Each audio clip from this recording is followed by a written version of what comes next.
and throw something down on paper. That's your first real, rough diamonds. And so just keep writing.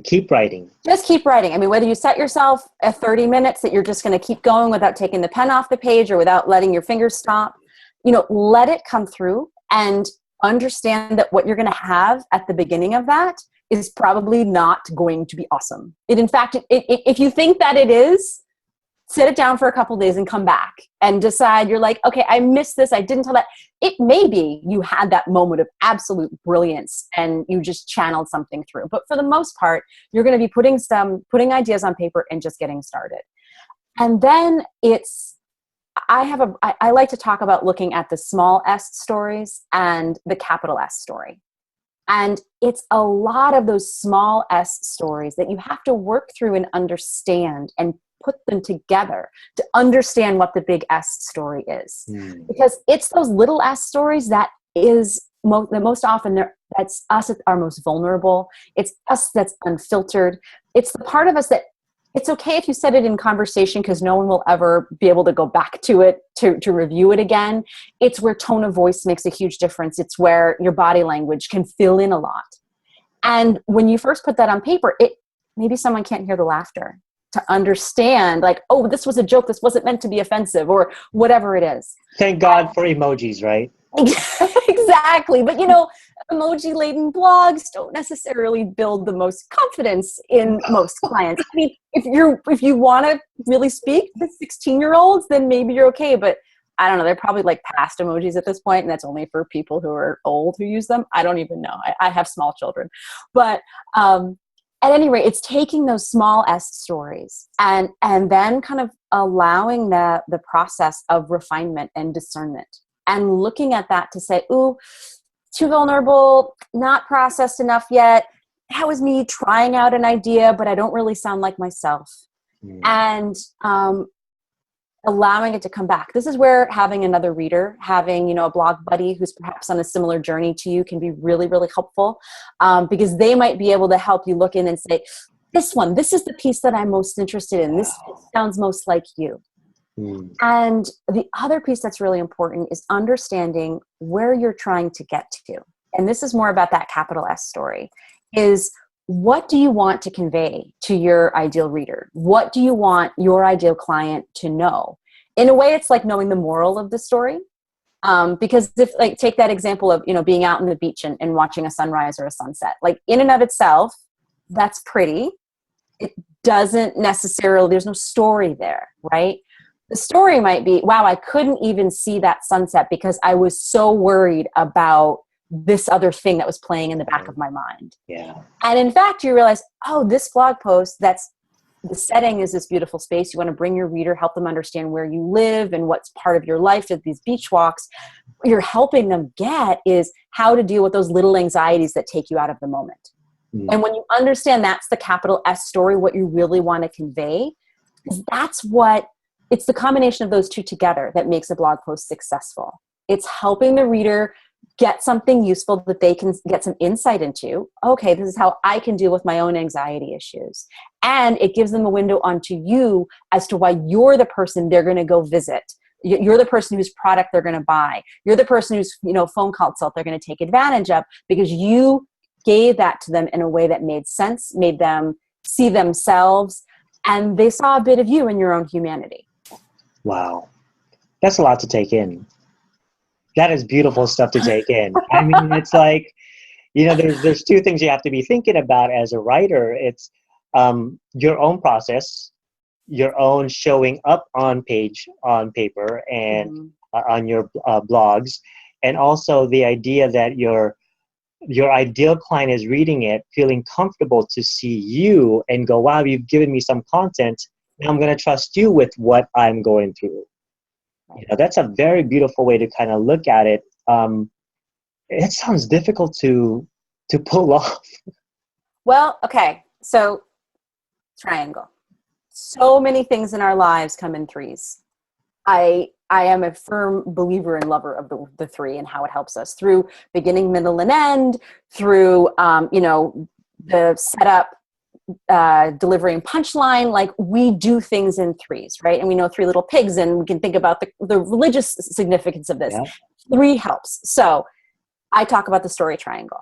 And so it's the relationship between the story, the storyteller, that's you, and the audience. And it's about, I mean, it is a balancing act, and balancing can be hard, but we also know that three is an incredibly stable thing. When you put your camera on a tripod, right? Because it's stable. So when you can think about the fact that you have to keep all of it's keeping those things in mind, but they rely upon each other and they support one another. Wow. So when you're understanding that I, as the storyteller, need to show up here, but it's not just about me, it's about my audience. It's about the person that I'm talking to. How can I be in conversation with them? Okay, well, it's not a conversation because they're not here. How do I make sure that I'm engaging them? It's not going to be a list post. Those are a dime a dozen. It's going to be the story. It's going to be the thing that pulls them in and lets that human connection happen. So that's when you take that situation of being on the beach, what your internal conflict is, because that's what story relies on, right? I mean, you think about all the stories you know as a kid and all the stories that you love to watch on TV now, it's the conflict that moves it forward. So you're sitting on the beach, you're having this beautiful moment, and you just can't enjoy it. You can't drop in because you're having this inner conflict. And so you're there with your story, and you're telling this in order to reach the audience and help them understand their own conflicts. So right there, you got all three represented, and it does take some practice. It does take a level of presence and consciousness in what you're doing. But it does become a heck of a lot easier. I can tell you that for sure. I mean, I'm always so hesitant when it's like, wow, you just gave me so much information. I'm like, but it could be easy, really. It just takes that practice of saying, I'm going to show up here as myself. I'm going to know who I'm talking to, and I'm going to use something that has some conflict and resolution in order to draw people in and help them understand why they should read the whole post and why they should come back for more and why they should see me as a human being who can help them out. And this is amazing. So I love that the story, the storyteller, and the storyteller's audience triangle. Beautiful. It's also making it clear for me that the way that I saw writing was write content that will make a person go, "Wow, come to me." No, that's not it. It's not the wow factor. It's not, wow, that's an interesting thing. But it sounds like with your writing, you're creating a bond, you're creating a relationship, and you are talking to your ideal client. You're not talking to everybody. Absolutely. Just that one person. Mm-hmm. Mm-hmm. And, when you can start seeing it as that, it becomes less of a chore. It's not like, oh, I got to go write my blog. And it also becomes less of that, like, create epic content. Like, that's what a lot of the blogging advice is out there. And I think it applies to people who are in other industries. In the transformation business, we have the extreme privilege and the responsibility to look at this as part of as a bigger process, as part of the transformation process. And as you were saying before, it's the beginning of the relationship with a client before they're going to come in your door. It's part of that greater continuum. And,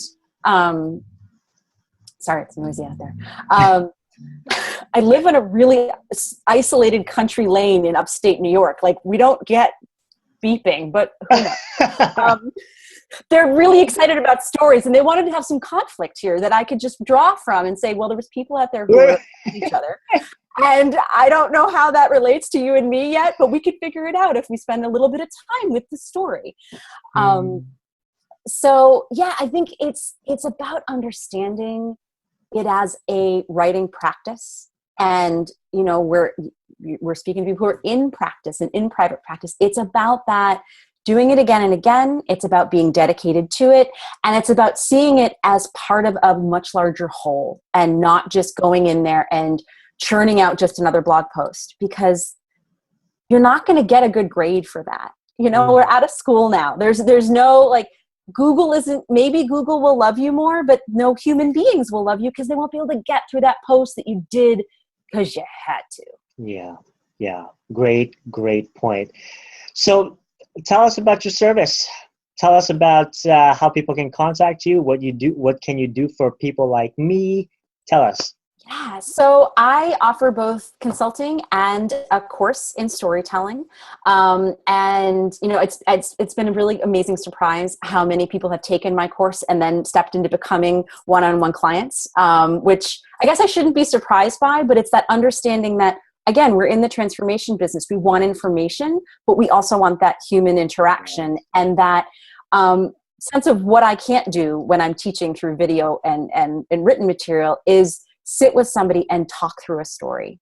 And so a lot of my work is both through conversation about, what do you want to say? Why do you want to say it? Let's pull together the pieces of what you know about your ideal client and what you know of your work that you've done, when the work that you do for other people. How can we draw that together to turn it into a story that really compels and makes sense to people? And then it goes on to that next stage of like, okay, let's share a Google Doc and I'll see what you've been doing. I'll act as your editor. I will go in there and ask you all sorts of really beautiful, annoying questions about what did you really mean by that? Can you make that sounds a little vague, but the sort of things that you may remember a little bit from writing papers in English class, but with a heck of a lot of compassion and understanding for the fact that it's not about perfect writing, but it's about conveying something that means something to you and is going to mean something to the reader. That's important. That is so vital because sometimes what makes sense in here may not make sense out there, right? So I think that's a very good accountability for people like me who have a hard time conveying this on their website, on paper. I've never been a good writer, but I love telling my story because I know that my story has helped many people. And as a videographer, I use that consistently. That's why on my Facebook post, I try to bring as much as I am, me, that I feel comfortable sharing there so that when they end up working with me, they go, oh, it's you. Yeah, right. So He is who he says he is, and yeah. it's real. Yeah. Yeah, and I think visitors on a website, I think that's vital. That's vital to know that you need to show up and you don't have to be afraid of that story. You allow yourself to move into and lean into your story because it could be powerful for someone to hear. Yeah, absolutely. And it's I used to call myself a writing coach, and I've evolved into calling myself a storytelling coach because I've truly understood it's the story that matters. The writing stuff, I can help you with that. An editor can help you with that. The amazingly wonderful thing about the internet is the internet loves short sentences and short paragraphs. If you're willing to go there, it's actually pretty easy to do because the difficult thing is when you like, oh my God, that's the one paragraph. Stop. Cut it down, make it simple.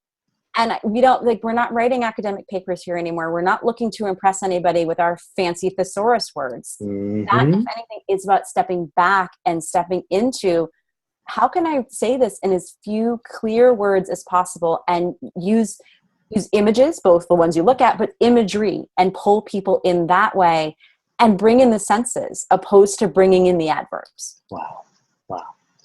Thank you so much for doing this. I think my community is going to benefit from this interview because a lot of them really want to show up, and that's great. That's great. And your service, I think, is going to be needed for my community to tell their stories. That's why videos for me is so great because you get to see our smile, you get to see our silliness, our energy, our stories, right? So thank you so much for doing this. Oh, I'm so grateful. This is a wonderful opportunity. I love your work, and I love seeing your face when it comes through on the stream. Like, oh, there he is. He's having a good time. Like, this man loves life. Like, that's somebody I want to hang out with. That's somebody whose story I want to know. It's having both pieces working together is where really the magic comes through. Absolutely. So everyone that's listening to this, watching this, I would love for you to visit her website, check out the great things that she has. If you are struggling with telling your story on your website or just getting some content out there, please get a hold of her. This is awesome and amazing service for you. And I know that I've learned a lot with this interview, and I think I'm going to check out your course.